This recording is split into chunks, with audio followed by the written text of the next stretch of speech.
Jayson Stark called him a friend for 25 years, worked with him at ESPN for 15 years, colleague of ours now at MLB Network. Jayson, I can't imagine your reaction when you found out. Yeah, Greg, I'm crushed. I'm heartbroken. I'm in disbelief, really, because Pedro had a smile and a spirit about him that broke down barriers. It broke down barriers between people in baseball and people in the media, just in people in general. And because of that, he connected with so many people. I've often thought there are 500 people walking around planet Earth who think of Pedro as one of their best friends, one of their favorite people. I'm one of them, and I'm just heartbroken. You know, the way he went about his job was to always be available. That's how I felt. He was always on the field, Jayson. Wasn't he always on a diamond?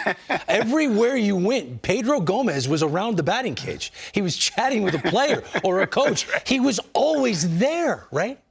Yeah, so true. And that's because Pedro had such a love for baseball, such a love for life, such a love for people that when you were around him, you couldn't help but share that love. And he just brought everyone into that circle with him. And people loved him, trusted him, spoke with him. You know, there were people who didn't talk to anybody, players who didn't talk to anyone, but they always talked to Pedro. And, you know, back to our time together at ESPN, you know, we'd do shows together. We'd be sitting around talking about this player or that player, and he would say, I'll text him or I'll call him. And everybody answered his call. Everybody returned his texts. Why? Because he was Pedro, and they all loved him. You know, we all have our Pedro Gomez stories. He was really that warm of a guy. And our thoughts and prayers are with his family, his 3 children, his wife. Just so much pain. I can't imagine to pass away unexpectedly at the age of 58. I never got a chance to meet them. Maybe you did, but I felt like I knew him. He was so proud of his family. He talked about them all the time. And he wanted to know about your family as well. And a couple of years ago, he came up to me, Jayson. He's like, hey, how's Vanessa's basketball recruiting going?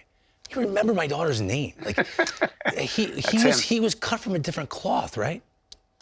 Yeah, you know, I started going through my old texts with Pedro today, Greg, and there were so many photos of Rio, his son, going back to when Rio was in college, when he pitched in the Cape League. I remember once talking to a scout who had seen Rio pitch in the Cape League, and he said, you tell Pedro, his son is really making an impact here.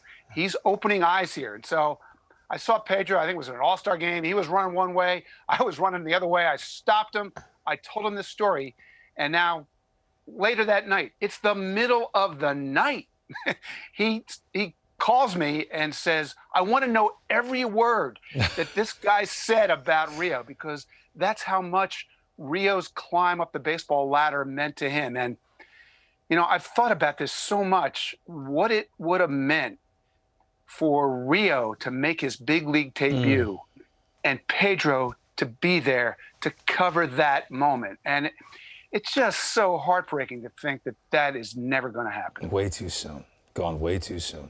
Jayson Stark, thank you for this. I appreciate you sharing your memories. Thank you. Thank you, Greg.